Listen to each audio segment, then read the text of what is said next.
Bonjour à toutes et à tous, bienvenue à nouveau sur la chaîne Formation Transport et Logistique Bac Pro, nouvelle vidéo pour préparer le test théorique du CACES.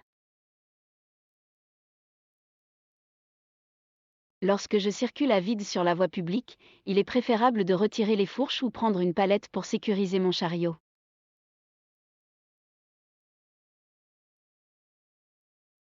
C'est vrai, il est préférable de sécuriser mon chariot en retirant les fourches ou en prenant une palette vide.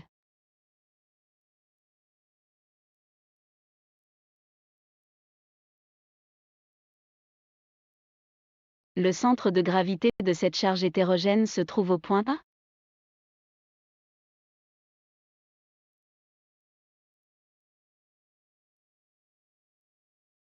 C'est faux, le centre de gravité de cette charge se trouve au point C. En effet, le centre de gravité d'une charge hétérogène est décalé vers le côté le plus lourd de la charge.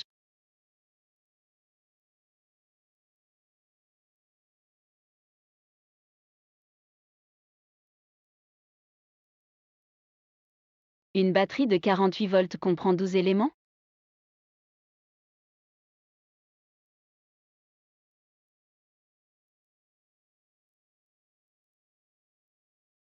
C'est faux, il faut 24 éléments car chaque élément équivaut à 2 volts, au total on a 24 éléments multipliés par 2 soit 48 volts.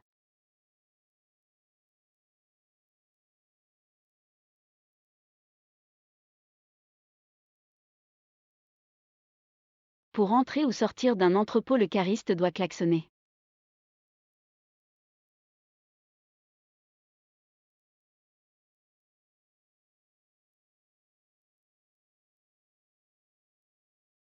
C'est vrai, le klaxon va manifester votre présence, des systèmes lumineux sont également utilisés à cet effet.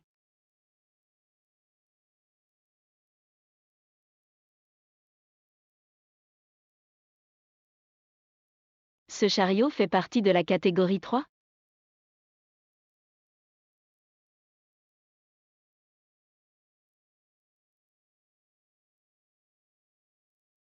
C'est faux, c'est un catégorie 4, très utilisé dans les ports par exemple, il a une capacité de plus de 6 tonnes.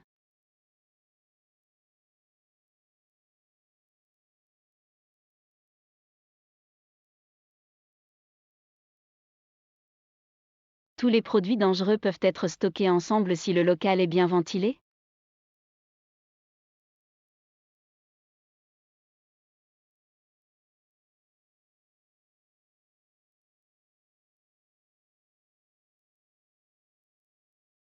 C'est faux, certains produits doivent être séparés car ils peuvent réagir ensemble ou avec l'environnement et créer un danger.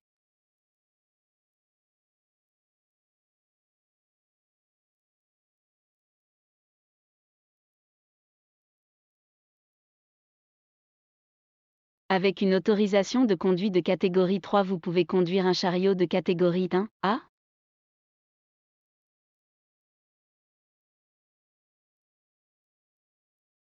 C'est faux, une autorisation de conduite de catégorie 3 ne vous permet que de conduire un catégorie 3. Pour conduire un autre chariot, il vous faut suivre la formation et obtenir l'autorisation correspondante.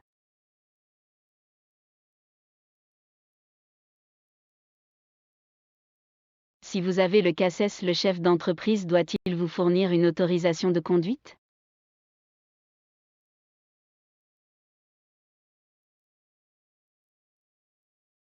C'est faux, le chef d'entreprise peut, il n'en a pas l'obligation, vous donner une autorisation de conduite, seule cette autorisation vous permettra de conduire un chariot dans son entreprise. C'est lui qui décide.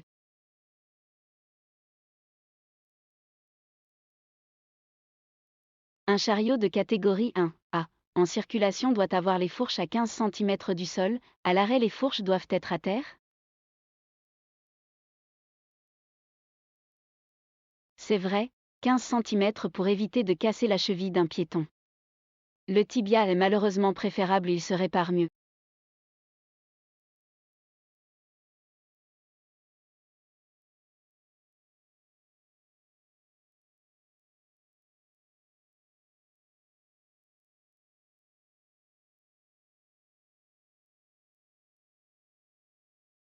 Il est préférable de faire la pointe d'une batterie avant la charge?